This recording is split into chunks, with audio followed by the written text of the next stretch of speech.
আমার শায়েখ আল্লামা মুফতি মুশতাকুন নবী সাহেব হুজুর আমারে বলছে উমরার মধ্যে মাওলানা 3 তলায় তাওয়াফ করবেন, তাইলে আস্তে আস্তে তাওয়াফ করা যায়, তাসবিহ বেশি পড়া যায় কাবা শরীফে, মক্কা গড়।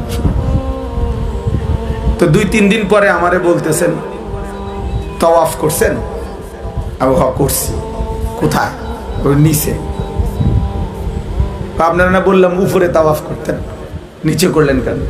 আমি বললাম হুজুর একদিন করছি আপনার কথা মতো উপরে 3 তলায়, এনে সময় বেশি লাগে, 1 ঘন্টা 10 মিনিট লাগছে, নিচে 20-25 মিনিট লাগে। আমি হুজুরে বললাম, তখন উনি আমারে বললেন যে মাওলানা সময় আপনার আব্বার, এই কথা এটাই সময় আপনার আব্বার নেই। যে না, সময় আল্লাহ। তাহলে আল্লাহর দেওয়া সময় আল্লাহর জন্য একটু বেশি ব্যয় হবে, এতে আপত্তি কিসে? তো এই এক কথার বরকতে এখন আর উপরে তাওয়াফ করতে আর অসুবিধা বোধ হয় না। তাহলে এই বলার উদ্দেশ্য অনেক, আমি আমারটা উদাহরণ দিছি যেহেতু ওনার সোহবত আসা যাওয়া করছি। এই জন্য প্রিয় ভাই আমার, বাপ আমার, সাধারণ যারা আছেন, কিশোর নওজোয়ান ভাই, তোমাদের কাছেও বলি দোস্ত, আজকে জিন্দেগিটা খুব বেশি তোমরা নওজোয়ান নিজের মতো করেই নিজেরই গড়তেছ। একটা মোবাইল এবং মোবাইলের কিছু ছবি, নারী, মোবাইলের কিছু ফ্যাশন এবং নিজের পছন্দ মতো, নিজের মন মতো, তোমার চুল তোমার মন মতো, তোমার জামা তোমার মন মতো, তোমার সারাদিনের চলাফেরা, নড়াচড়া, উঠা বসা তোমার মন মতো। প্রিয় ভাই আমার, দোস্ত আমার, মুসলমানের মন হয় না। মনের ইচ্ছা মতো চললে তারে মুসলমান বলে না, মনের ইচ্ছা মতো চললে তারে মানুষও বলে না, তারে জানোয়ার বলে।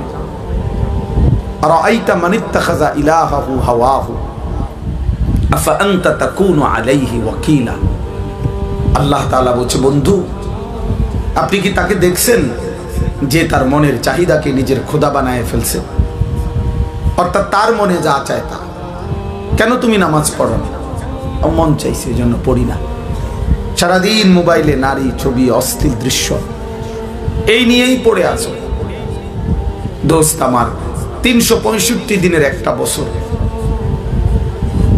কোনো দিন এমন অসংখ্য কিশোর নওজোয়ান, এমন অনেক মুসলমান খোদার একটা বছরে কোনো দিন ফজরের নামাজ একটা দিনও পড়ে নাই।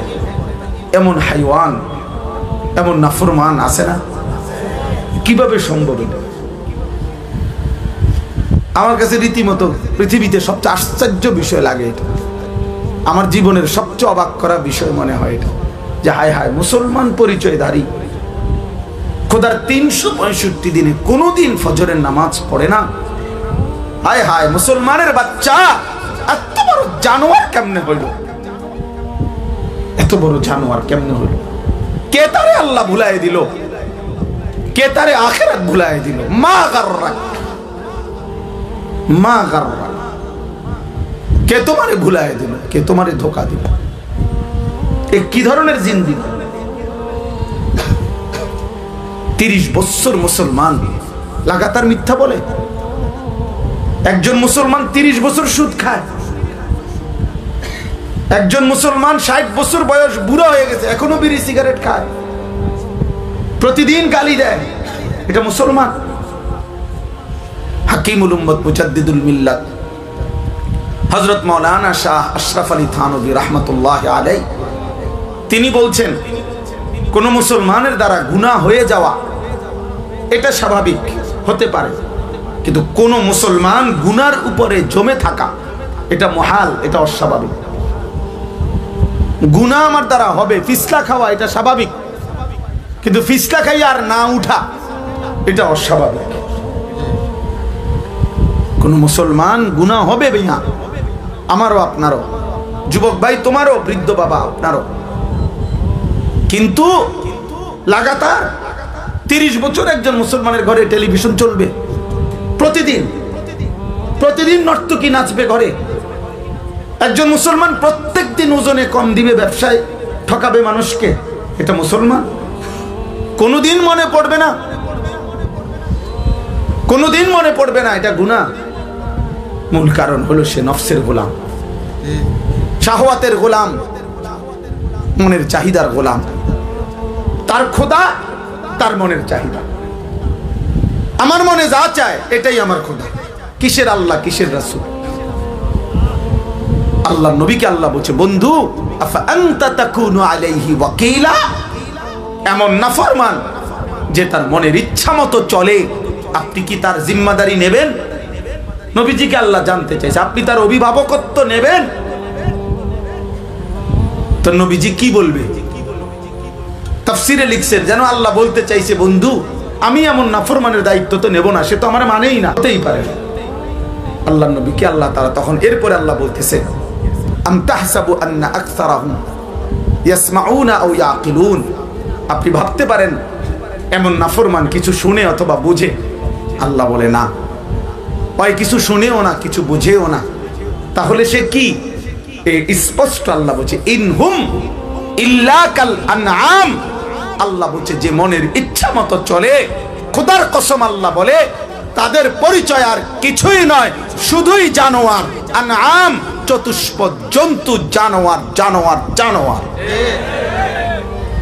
বাল হুম আদাল্লু সাবিলা, বরং তার চাইতেও নিকৃষ্ট পথা। এক কুত্তাও বুঝে লাঠি আলগি দিলে যে তারে মারবে, এজন্য কুকুর দৌড় দেয়, কিন্তু মানুষ রূপী এই জানোয়ার এটাও বুঝে না তার এই প্রতি ওয়াক্তের নাফরমানি তারে জাহান্নামের আগুনে জ্বালাবে, এই জানোয়ার এটাও বুঝে না।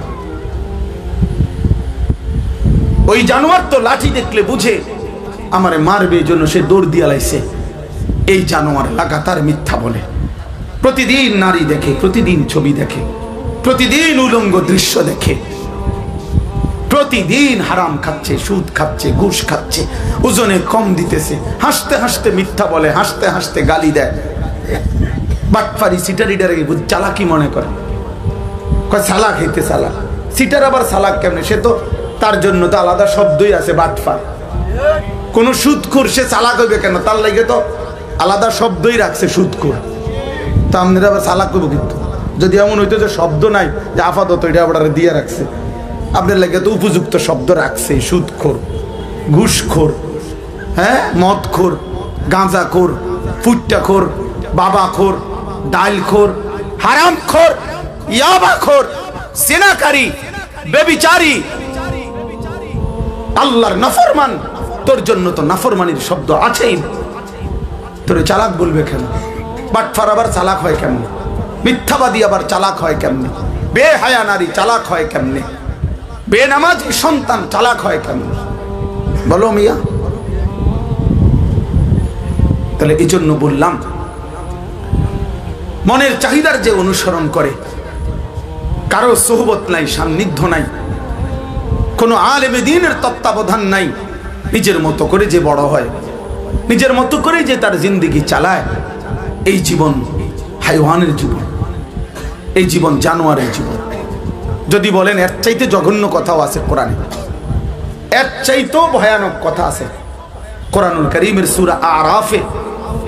একজন নাফরমানের পরিচয় দিতে গিয়ে আল্লাহ বলছে যে ওয়াত্তাবা হাওয়াহু, সে তার মনের চাহিদার অনুসরণ করেছে, তার মনের ইচ্ছার অনুসরণ করেছে। আল্লাহ বলে ওই নাফরমান তাহলে কি হয়ে গেছে তখন? ফামাসালুহু কামাসালিল কালব। দোস্ত আমার, কোরআনুল কারীমের স্পষ্ট আয়াত, আল্লাহ বলেন মনের চাহিদার অনুসরণ করেছে, ফলে তার উদাহরণ কামাসালিল কালব, কুত্তার মতো, কুত্তার মতো। কি বলেন হুজুর? কালব অর্থ কি? কুত্তার মতো বেটা। এজন্য যুবক মনে রাখিস বন্ধু, যে কপালে সেজদা নাই, যে কপালে আল্লাহর গোলামি নাই, নারী, ছবি, অশ্লীল দৃশ্য, অসভ্যতা, বেহায়াপনা, মোবাইলের এই উলঙ্গপনা, একটা ওয়াক্ত সেজদা দাও না, অথবা যেই মাঝবয়সী লোক জীবনভর সুদ খান, ঘুষ খান, হারাম খান, মিথ্যা হারাম রোজগার করেন, মনে রাখেন বাপ, মনে রাখো সন্তান, এই জীবন কুত্তার জীবন, এই জীবন জানোয়ারের জীবন, এই জীবন মুমিনের জীবন না, এই জীবন মানুষের জীবন না, হতেই পারে না। আল্লাহ তাআলা কোরআনে বলছেন, ইয়া আইয়ুহাল ইনসানু মা গাররাকা বিরাব্বিকাল কারীম, হে মানুষ, আমার বান্দা, আমার মতো দয়ালু মেহেরবান মালিক থেকে কে তোমারে ধোঁকা দিল, কে তোমারে ভুলায় দিল? আয় বান্দা, এমন দয়ালু মেহেরবান মালিককে কেমনে ছেড়ে দিলা? কেমনে পারলা সারা দিনে এক ওয়াক্ত নামাজ না পড়তে, একটা সেজদাও না দিতে কেমনে পারলা? এই মাত্র হুজুর বয়ান করতেছিলেন, আমি শুনতেছিলাম ওইখান থেকে। ইবলিসের ব্যাপারে আল্লাহ বলছে, ফামা ইয়াকুনু লাকা আন তাতাকাব্বারা ফিহা। আল্লাহ বলছে, ইবলিস তুই সেজদা দিলি না, অহংকার করলি, অহংকার। এজন্য হাদিসে আছে, নবী সাল্লাল্লাহু আলাইহি সাল্লামকে জিজ্ঞেস করছে অহংকার কি? মাল কিবর। নবীজি বলছে, বাতারুল হক, যেটা হক, যেটা সত্য, সঠিক, যা কিছু সঠিক সত্য আল্লাহর হুকুম, সেটাকে অবজ্ঞা করা, সেটাকে ছেড়ে দেওয়া, পরিত্যাগ করা। খোদার কসম বন্ধু, নবী সাল্লাল্লাহু আলাইহি সাল্লাম বলছে এটাই অহংকার। এজন্য প্রত্যেক নাফরমান অহংকারী, প্রত্যেক মিথ্যাবাদী অহংকারী, প্রত্যেক বেনামাজি অহংকারী। এজন্য যার কপালে সেজদা নাই নাফরমান, তুমি মনে রেখো তুমি অহংকারী, তুমি মুতাকাব্বির। আলাইসা ফি জাহান্নাম মাসওয়াল লিল মুতাকাব্বিরিন। আর আল্লাহ বলছে, শোনো, প্রত্যেক অহংকারীর গন্তব্য জাহান্নাম, জাহান্নাম। এজন্য সেজদাবিহীন যুবক, আল্লাহকে সেজদা দাও, সেজদা দাও। যার কপালে সেজদা নাই, আল্লাহ তাআলা কোরআনে বলছে, ইবলিস তুই আমাকে সেজদা দিলি না, একটা সেজদা, একটা সেজদা ছেড়ে দেওয়ার কারণে মহান রব বলছে, ওয়া ইন্না আলাইকাল লা'নাতা ইলা ইয়াউমিদ্দিন। আজকে থেকে নিয়ে কিয়ামত পর্যন্ত তোর উপরে আমি আল্লাহর লানত। কি ভাইয়া, একটি সেজদা ছেড়ে দিলে যদি কিয়ামত পর্যন্ত লানত হয়, আজকের ফজরের 4 রাকাত নামাজে 8টা সেজদা যার ছুটে গেছে তার হালাত কি? আজকের জোহরের 12 রাকাত নামাজে যার 24টা সেজদা ছুটে গেছে তার হালাত কি? আজকের আসরের ফরজ 4 রাকাত নামাজে যার 8টা সেজদা ছুটে গেছে, নাফরমান তোর অবস্থা কি? মাগরিবের 3 রাকাত ফরজে যার 6টা সেজদা ছুটে গেছে, এই নাফরমান তোর হালাত কি? কি পরিমাণ লানত তুমি, রবের লানত নিজের জন্য জোগাড় করছে। এত লানত দিয়ে, আল্লাহর এত অভিশাপ নিয়ে জীবন সুন্দর হবে কিভাবে? আখিরাত সুন্দর হবে কিভাবে? এই জন্য আমার প্রথম কথা শেষ। প্রিয় ভাই আমার, দোস্ত আমার, প্রত্যেকের কাছে অনুরোধ ভাইয়া, নওজোয়ান ছেলে তোমাদের কাছে বিশেষ অনুরোধ, দোস্ত একলা চলো না, একলা চইল না। কোন আল্লাহওয়ালা, কোন হক্কানি রব্বানি, কোন আলেমে দ্বীনের সোহবতে সান্নিধ্যে নিজেকে সম্পর্কিত করো। মোবাইলের আসক্ত হইও না বাপ। মোবাইল তোমারে কিছুই দেয় না, নিয়েই যায় সব। তোমার জীবন, তোমার যৌবন, তোমার হায়াত, তোমার সময় দেখতে দেখতে ফুরায় যাবে। গাফলতে গাফলতে, অলসতায় অলসতায় জীবন শেষ করে দিবে। উঠতি বয়সের, আমার কথা রাগ করে না, আমি শুধু বুঝার জন্য বলি, উঠতি বয়সের অনেক নওজোয়ান মৌলবী সাহেব আছেন, পাঞ্জাবিওয়ালা, টুপিওয়ালা, আপনাকেও সতর্ক করি। নওজোয়ান আলেম, নওজোয়ান ইমাম, মোবাইলের আসক্ত যার, মোবাইলে যে আসক্ত, মনে রাখেন হুজুর আপনারে দিয়া পৃথিবীর কোনো কাম হইতো না। আপনি আকামলা শুধু ভাত খাইবেন আর ঘুম যাবেন, আর আপনার বউ আর বাচ্চা লইয়া এই চলবেন। আপনি মনে করছেন জিন্দিগি মানে বউ আর বাচ্চা 3 জন, আর আপনি একজন, 4 জনের বাজার, ফাঙ্গাস আর তেলাফিয়া, আর ধনিয়া পাতা আর কাঁচামরিচ, আর খিরা আর টমাটো, আর উত্তেলা ওনার মোবাইল টিফোন। এরই নাম মনে করছেন আপনি জিন্দিগি? না মৌলবী, এর নাম জিন্দিগি না। আল্লাহর জমিনের শেষ প্রান্ত পর্যন্ত কালেমা পৌঁছানো, আল্লাহর দ্বীন পৌঁছানো, এটা আমার জিম্মাদারি, এটা আমার জিম্মাদারি।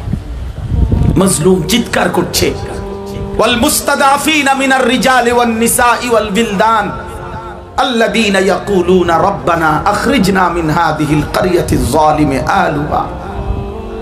আল্লাহ বলছে, দুর্বল, অসহায় পুরুষ, নারী, শিশু, চিৎকার করছে আর আহাজারি করছে, আয় মাওলা জালেমের এই জমিন থেকে আমাদেরকে বের করে নেন। আমার নওজোয়ান ভাই, আমার মুসলমান বাপ, গাজা ফিলিস্তিনের মুসলিম আহাজারি করছে, আহাজারি করছে। 9 বছরের বাচ্চা ছেলে, পত্রিকায় ছবি আসছে, 9 বছরের গাজার এক ছেলে, তার 2টা হাত বোমার আঘাতে উড়ে গেছে। সে একটা প্রশ্ন করছে পৃথিবীবাসীকে, যে পৃথিবীবাসী 9 বছর বয়সে মাত্র আমি আমার 2 হাত হারিয়ে ফেললাম, আমি জানতে চাই আমি আমার হঠাৎ করে বোমার আঘাতে আমি বেহুশ হয়ে গেছি। হুঁশ যখন ফিরে আসছে, বাচ্চা মেয়েটা বলতেছে, আমি তাকায় দেখি আমার ডান হাতটা আমার সাথে নাই, আমার হাতটা কোথায় উড়ে গেছে আমি আর খুঁজে পাই নাই। প্রিয় ভাই আমার, বন্ধু আমার, এক বাচ্চা তো এটা বলতে পারে যে মা, এরপরও তোমরা যারা যুবক, মুসলমানের এই করুণ পরিণতিতে জম্মু কাশ্মীরের মধ্যে একটি পর্যটন কেন্দ্রে সন্ত্রাসী হামলা হয়েছে, এইটাকে কেন্দ্র করে গোটা ইন্ডিয়ার বেঈমান এই কসাই মোদি তার বাহিনী দিয়ে লক্ষ লক্ষ মুসলমানকে ইন্ডিয়ার মধ্যে এই মুহূর্তে ঘর হারা বাড়ি হারা করে দিছে। মুসলমানের উপরে একেবারে মাটির সাথে মিশাই দিছে বাড়ি ঘর। হাজার হাজার মুসলমানকে এই মুহূর্তে জেলে ঢুকাচ্ছে, পাকিস্তানের সাথে যুদ্ধের মহড়া দিচ্ছে। এই জন্য দোস্ত আমার, প্রতিবেশী কিন্তু চারদিকে কাঁটা তারের, চারদিকের প্রতিবেশী কিন্তু যুদ্ধের কড়া নাড়তেছে, অস্ত্র খুলে ফেলছে, ট্রিগারে আঙ্গুল দিয়া ফেলছে, আর শুধু টান দিতে দেরি। রাইফেলের ট্রিগার বোঝেন তো, যেটা দিয়ে গুলি ছোড়ে, এই ট্রিগারে আঙ্গুল দিয়া ফেলছে, শুধু গুলি ছুটতে বাকি। অর্থাৎ আজীবন আমরা ৭৭ বছর ধরে মজলুম ফিলিস্তিন, মজলুম মুসলমান ফিলিস্তিনে রক্ত দিচ্ছে আজকে ৭৭ বছর। 1948 সালে শুরু, 1947 সালে কাশ্মীরে ব্রিটিশ চলে যাওয়ার পরে সেই থেকে কাশ্মীর স্বাধীনতা চাচ্ছে। আজকে ৭৮ বছর যাবত 2025 পর্যন্ত কাশ্মীর আজাদ হয় নাই, মুসলমান রক্ত দিচ্ছে। 61 বছর যাবত, 1964 ইংরেজি থেকে 2025, এই 61 বছর যাবত রোহিঙ্গা আরাকানের মুসলমান রক্ত দিচ্ছে। প্রিয় বন্ধু, তাহলে ৭৭ বছর, ৭৮ বছর, 61 বছর ধরে যদি মুসলমান কোন অঞ্চলে রক্ত দেয়, তুমি আর আমি বুঝি আজীবন মৃত্যু পর্যন্ত মোবাইল টিপবা, আর নারী দেখবা, আর ছবি দেখবা, আর উলঙ্গপনার, বেহায়াপনার, হারাম খাবেন, আর সুদ খাবেন, আর রং তামাশায় হায়াত শেষ করবেন। আমাদের উপরে কোনো মুসিবত আসতে পারে না? না, কি ভাবছেন, কি ভেবেছেন? মনে রাখেন বাপ, প্রিয় বাপ, মনে রাখেন, ছেলেরা, আব্বা মনে রাখো, আমেরিকা কিংবা ইউরোপ, জাতিসংঘ কিংবা কোন বেঈমান মুসলমানের কোন সমস্যার সমাধান করে দিবে না। দিলে ৭৭ বছরে ফিলিস্তিনের সমস্যার সমাধান হতো, দিলে ৭৮ বছরে কাশ্মীর সমস্যার সমাধান হইতো, দিলে ৬১ বছরে রোহিঙ্গা সমস্যার সমাধান হতো। এজন্য এটা স্পষ্ট, আমাদের সমাধান আমাদের আল্লাহ, আমাদের মাওলা, আমাদের রব্বুল আলামিন। আমাদের রক্তেই সমাধান, আমাদের শাহাদাতেই সমাধান। জিহাদ ফি সাবিলিল্লাহ, কিতাল ফি সাবিলিল্লাহ, আল্লাহর জন্য জান দেওয়া মুমিন, এটাই আমাদের সমাধান। এজন্য আপোষ না জিহাদ, আপোষ না জিহাদ, আপোষ না জিহাদ, আজাদি না গোলামি, আজাদি না গোলামি, ইসরায়েল না ফিলিস্তিন, আমেরিকা না ফিলিস্তিন। মনে রাখো, ফিলিস্তিন শুধু ফিলিস্তিন না, ইসরায়েল শুধু ইসরায়েল না, এটা প্রতীক। আগামী দিনে এটাই বোঝানোর উদ্দেশ্য, ইসরায়েল মানেই কুফর, ফিলিস্তিন মানেই মুমিন। অর্থাৎ আগামীর যুদ্ধ, এই আগুন সারা পৃথিবীব্যাপী মুমিন আর কুফরের যুদ্ধ। অর্থাৎ এখানেই শেষ হবে না এটা, ইসরায়েল আর ফিলিস্তিনের মধ্যে এটা সমাধান আসবে না।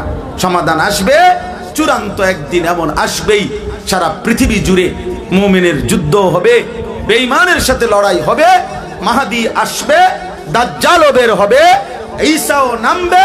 একদিন ইহুদি এই মুরতাদ এই বেঈমান কাফেররা দাজ্জাল সহ ধ্বংস হবে, মাহদীর সৈনিকেরা কালেমার পতাকা সারা পৃথিবীতে উড়াবে।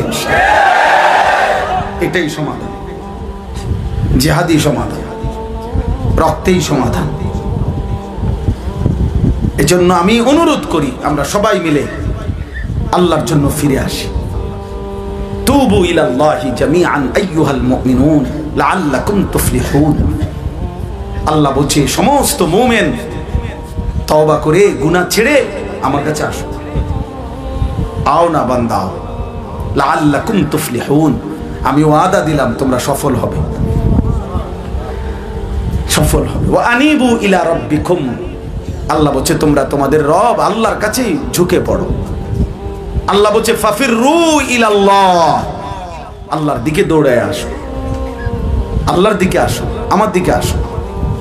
বিজয় আমার হাতে, শান্তি আমার হাতে, নিরাপত্তা আমার হাতে, স্বস্তি আমার হাতে, তোমার স্ত্রী সন্তানের আগামী দিনের বেঁচে থাকা আমার হাতে। কার হাতে?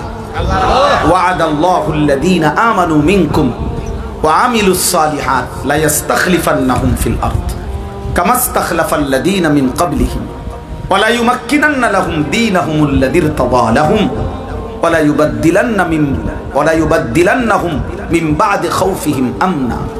আল্লাহ বলছে আমি ওয়াদা দিচ্ছি, ওয়াদাল্লাহ, আল্লাহ ওয়াদা দিচ্ছেন। আল্লাহ বলেন আমার ওয়াদা, আমি আমার দুইটা জিনিস তোমরা বুঝায় দাও, আমি তিনটা জিনিস তোমাদেরকে দেব। আল্লাহকে দিতে হবে কয়টা? আল্লাহ দিবেন কয়টা? ওয়াদা, এটা আল্লাহর ওয়াদাল্লাহ। কোরআন শরীফের সূরা নূরের 55 নম্বর আয়াত। আল্লাহ বলছেন আমার ওয়াদা, তুমি আমারে দুইটা দিবা, আমি তোমারে তিনটা দেব। এক নাম্বার হলো আল্লাযীনা আমানু মিনকুম, তোমাদের মধ্য থেকে যারা পূর্ণ ঈমানদার হবে, ওয়া আমিলুস সালিহাত, এবং সমস্ত নেক আমল করবে, সবগুলো আদেশ পালন করবা, সবগুলো গুনাহ ছেড়ে দিবা। আমি ওয়াদা দিলাম তোমাদের মধ্য থেকে যারা এ মিনকুম, মাওলানা সাহেব এটা একটা গুরুত্বপূর্ণ শব্দ, মিনকুম বলে নিছে। আল্লাহ বলছে পাইকারি ভাবে মুসলমান পরিচয় দিলেই সবাইরে আমি বিজয় দিতে হবে, এই ওয়াদা আমি করি না। আমি বলছি মিনকুম, আমি বলে নিছি আগে, ভাঙ্গা লইছি। তোমাদের মধ্য থেকে যারা পূর্ণ ঈমান ঠিক করে বুঝায় দিবা, সমস্ত নেক আমল বুঝায় দিবা, গুনাহ করবা না, আমল ছাড়বা না, আমার এটা বুঝায় দাও, আমি তিনটা দেব। লা ইস্তাখলিফান্নাহুম ফিল আরদ, এক নাম্বার জমিনের বাদশাহী তোমাদেরকে দিব, জমিনের খেলাফত দেব তোমাদের। দুই, ওয়ালা ইউমাক্কিনান্না লাহুম দীনাহুম